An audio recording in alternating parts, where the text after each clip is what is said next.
தம்பி முகத்தை தள்ளி வைப்பா, ரொம்ப கொடூரமா இருக்கு. அட பாவியலா, இப்படி தாண்டா அசிங்கப்படுறதுனா வாழ்க்கையில.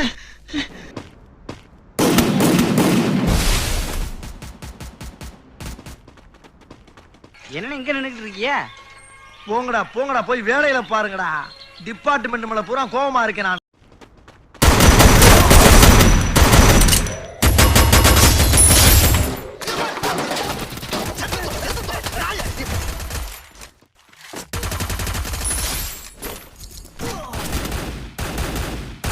நான் பாக்குறதுக்கு தாண்டா ஊத்துக்குழி வெண்ண மாதிரி மொழு மொழு மொழு மொழுன்னு இருப்பேன். ஆனா உள்ளுக்குள்ள முனியாண்டி விலாஸ் கொத்து பரோட்டா.